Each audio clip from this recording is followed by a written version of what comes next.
The idea behind this lesson is that it's a summary of what we learned in the Ohms Law lab. So assuming we've done it already, you've come to some conclusions that I want to clarify and bring together. If you haven't done this lab, then it's a learning experience without doing it about Ohms Law and the ideas that the relationships that we should discover between current, voltage, and resistance. And it goes as follows. The current is proportional to some physical quantity that we looked at. We discovered the current is proportional to the voltage. But also, as you increase the resistance or change the resistance, you discover that, well, the resistance goes up, the current goes, I'm sure you could fill the blank in, down, yes. So it's an inverse relationship there. Voltage is proportional to, if the current is constant, then the voltage is proportional to R. Same current going through a greater resistance, greater voltage drop across there. If that makes sense.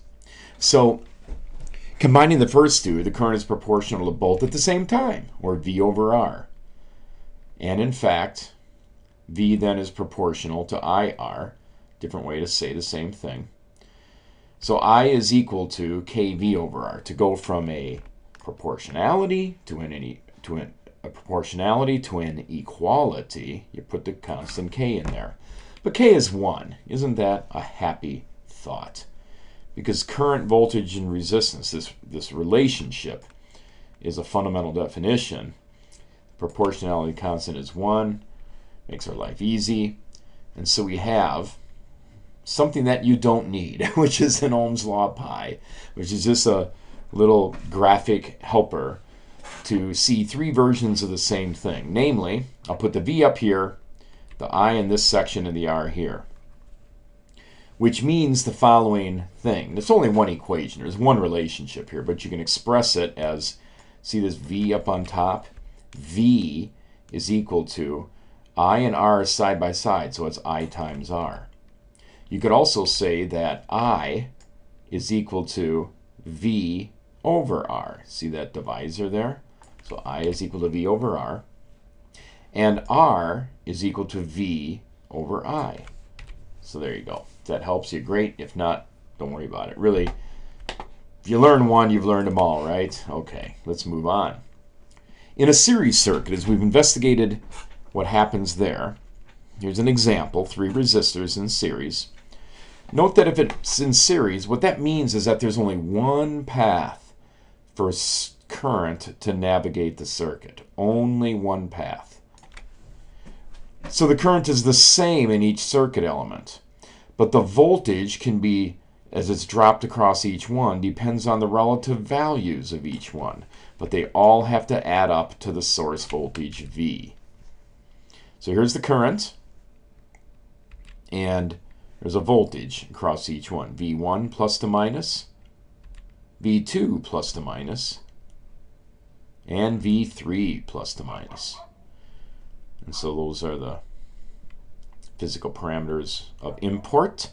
V1 is equal to, according to Ohm's law, IR1. In other words, this voltage is the current flow times the resistance. Likewise for V2, IR2, and V3, IR3. But those currents are all the same. So V, which is equal to V1 plus V2 plus V3, is equal to I times the total resistance. So here's the current that flows through every resistor. This current times all the resistance is equal to the entire voltage drop, which actually has to equal the original sum voltage, the voltage rise. So anyway, we can solve for R total. I want to get R total here. Well, R total times I is equal to that original voltage. So that's IR1 plus IR2 plus IR3. And note that these currents are all the same current. So they divide out, and our total is R1 plus R2 plus R3 plus R4 plus R5. However many resistors there are, they're all additive. They add up. What about the current? The current is V over R total. And V is equal to IR total to complete our, various forms. So there you go. You now know Ohm's law in its three forms, and you also know that the sum of the resistance in a series circuit is just the addition of the resistors. And now we also looked at parallel circuits, so let's consider resistors in parallel. Can you see the difference? In series, they were all in a row, and there was only one path for current to flow. Now, here's a path for current to flow. And here's a alternate path for current to flow. And here is yet another alternate path for current to flow. How many independent paths do we have? You guessed it, we have 3. So it's very different. There's a choice to be made in each one, as nature makes that choice real easily. And because, in essence, across each resistor is felt the entire source voltage. In other words, the conductors don't drop any voltage, so this V is across each one. And you can apply Ohm's law to get the current through each. So here comes the current, and it can split. We have I1, and we have I2, and we have I3. The only way that those currents are going to be the same is if, you guessed it, R1 and R2 and R3 are all equal resistors. Generally, they're not. They weren't in the lab, were they? Okay, so the current then that's flowing out of this power supply or battery is I1 plus I2 plus I3, because this is the current that supplies the current through each resistor. Now, I've said this before already and kind of inferred it a little bit, but it's very important to really process the concept that the conductors don't drop any voltage. They have zero resistance. I mean, that's ideal. In reality, conductors have a tiny little bit, but we'll get to that later. For now, to understand what's going on here, we assume zero resistance, so the product, IR, is 0 on the conductors. In other words, voltage is current times resistance. No resist. When we say voltage, we're talking about a change, always a change in voltage. So if we put a voltmeter from here, this point here in the circuit, to here, say, across here it's a conductor across here. Doesn't matter that these resistors are here. This conductor has no resistance. Therefore, there's no voltage from point A to point B in this case. So if this voltage here, say, is 10, then it's 10 here, it's 10 here, it's 10 here, 10 here, 10 here, 10 here, 10 here, 10 here, 10 here, 10 here, because there's no drop on the conductor. So the conductor does not change the potential anywhere. Therefore, it doesn't matter that R1 is closer to V than R2 or R3. All of them have the same potential across, which is the entire source voltage. V1 is V2 is V3 is the source voltage of the power supply, V. Now, I is equal to V over R.